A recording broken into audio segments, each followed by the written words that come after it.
اسی میں آپ سب کو سلام۔ خداوند آپ کو اور آپ کے خاندان کو برکت، صحت اور تندرستی عطا کرے، مسیح یسوع ناصری کے نام سے آمین۔ ہمارے لیے آج کی تلاوت تکوین کی کتاب 23 باب پہلی سے چوتھی، 19 اور 24 باب کی پہلی آیت سے 8ویں، 62 سے 67 آیت تک۔ اسحاق نے ربکہ کو لیا اور اپنی ماں کے مرنے کے غم سے تسلی پائی۔ خدا باپ، بیٹے اور روح القدس کے نام سے آمین۔ سارہ کی عمر 130 برس کی ہوئی اور سارہ نے ملک کنعان میں قربت ربا میں جو آج کل حبران ہے رحالت پائی، اور ابراہیم سارہ کے لیے ماتم اور نوحہ کرنے اندر گیا، اور ابراہیم اپنی محرومہ بیوی کے پاس سے اٹھ کر بنی حتہ سے بات کرنے گیا اور کہا کہ میں تمہارے پاس پردیسی غریب الوطن رہا کرتا ہوں، تم اپنے ہاں قبر کے لیے مجھے کوئی ملکیت مجھے دے کہ میں اپنی محرومہ آنکھ کو آنکھ کے سامنے سے ہٹا کر گاڑوں۔ تب ابراہیم نے اپنی بیوی سارہ کو ملفیہ کے کھیت کے مبارے میں جو مبرا کے قریب ہے دفنایا، اور کنعان کی زمین جو آج کل حبران ہے، اس وقت تک ابراہیم بوڑھا اور عمر سیدھا ہو گیا تھا، اور خداوند نے سب باتوں میں ابراہیم کو برکت دی، اور ابراہیم نے اپنے گھر کے پیر سالہ نوکر کو جو اس کی سب چیزوں کا مختار تھا کہا، اپنا ہاتھ میری ران کے نیچے رکھ، اور میں تجھ سے خداوند کی جو آسمان کا خدا اور زمین کا خدا ہے قسم لوں گا کہ تو کنعانیوں کی بیٹیوں میں سے جن میں میں رہتا ہوں میرے بیٹے کے لیے بیوی نہ لینا، بلکہ تو میرے وطن اور میرے رشتہ داروں میں جائے گا اور میرے بیٹے اسحاق کے لیے بیوی لائے گا۔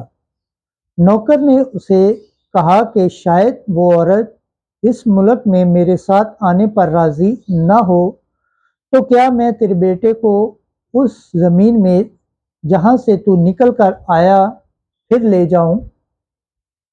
تب ابراہیم نے اسے کہا، خبردار، تو میرے بیٹے کو وہاں نہ لے جانا، خداوند آسمان کا خدا جو مجھے میرے باپ کے گھر اور جائے پیدائش سے نکال لایا اور مجھ سے ہم کلام ہوا، اور جس نے قسم کھا کر مجھ سے کہا کہ میں تیری نسل کو یہ زمین دوں گا، وہ تیرے آگے آگے اپنا فرشتہ بھیجے گا کہ تو وہاں سے میرے بیٹے کے لیے بیوی لائے، اور اگر وہ عورت تیرے ساتھ آنے پر راضی نہ ہو تو میری اس قسم سے چھوٹ جائے گا، پر میرے بیٹے کو وہاں نہ لے جانا۔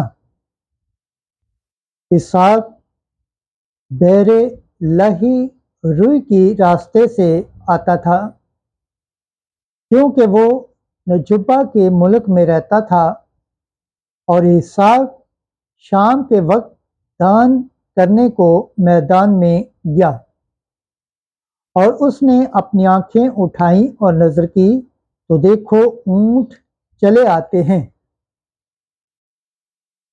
اور ربکہ نے اپنی آنکھیں اٹھائیں اور اسحاق کو دیکھ کر اونٹ پر سے اتر پڑی، کیونکہ اس نے اس نوکر سے پوچھا تھا کہ یہ شخص جو میدان میں ہم سے ملنے کو آتا ہے کون ہے؟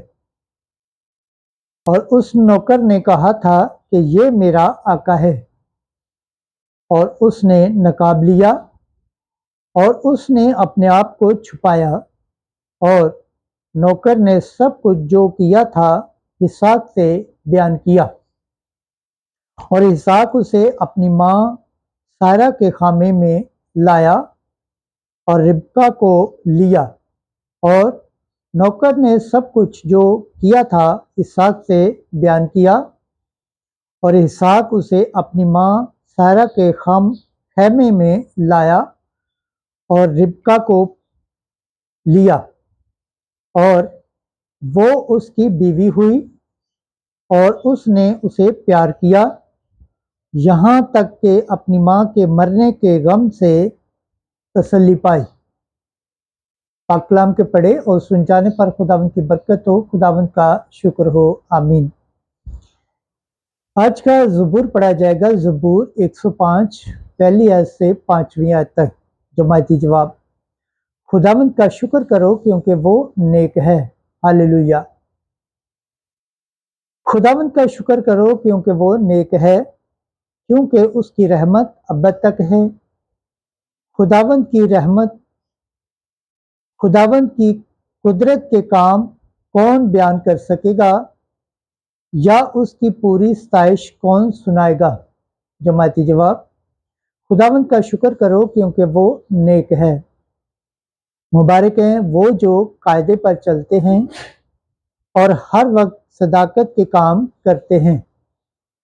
ऐ खुदावंद, मुझे उस करम के मुताबिक याद कर जो तुझे तेरी उम्मत पर है। जमाती जवाब, खुदावंद का शुक्र करो क्योंकि वो नेक है। अपनी निजात के साथ मेरी खबरगिरी कर, ताकि मैं तेरे बरगज़ीदों की इकबालमंदी से खुश हूँ और तेरी उम्मत की शादमानी के बायस शाद हूँ और तेरी मिरास के हमरा फ़ख्र करूँ। जमाती जवाब, खुदावंद का शुक्र करो क्योंकि वो नेक है। खुदावंद के पाक कलाम पढ़े और सुने जाने पर खुदावंद की बरकत हो, खुदावंद का शुक्र हो, आमीन। आज की अंजील मुकद्दस मत्ती के मुताबिक 9वां बाब 9वीं आयत से 13वीं आयत तक। तंदुरुस्तों को तबीब दरकार नहीं, मैं कुर्बानी नहीं रहम पसंद करता हूँ।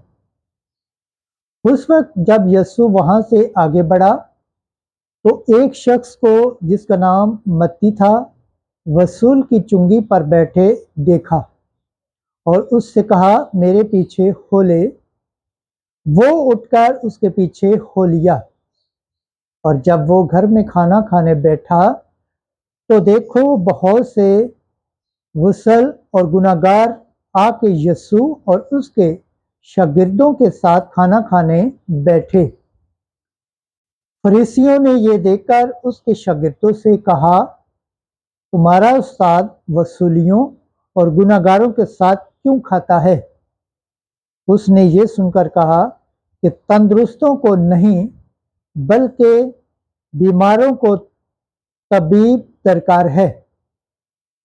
लेकिन तुम जाकर इसके मानी दरियाफ्त करो कि मैं कुर्बानी नहीं बल्कि रहम पसंद करता हूँ, क्योंकि मैं रास्तबाजों को नहीं बल्कि गुनाहगारों को बुलाने आया हूँ।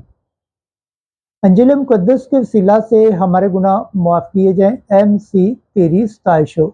खुदावंद के पाक कलाम पढ़े और सुन जाने पर खुदावंद की बरकत हो, खुदावंद का शुक्र हो, आमीन। खुदा बाप, बेटे और रूह कुद्दस के नाम से आमीन। अजीज दोस्तों, आप सबसे गुजारिश है इस चैनल को ज़्यादा से ज़्यादा शेयर करें, लाइक करें, सब्सक्राइब करें और कमेंट्स करें और बेल आइकन को प्रेस करना ना भूलें ताकि हर आने वाली वीडियो का नोटिफिकेशन सबसे पहले आप तक पहुंचे। आमीन।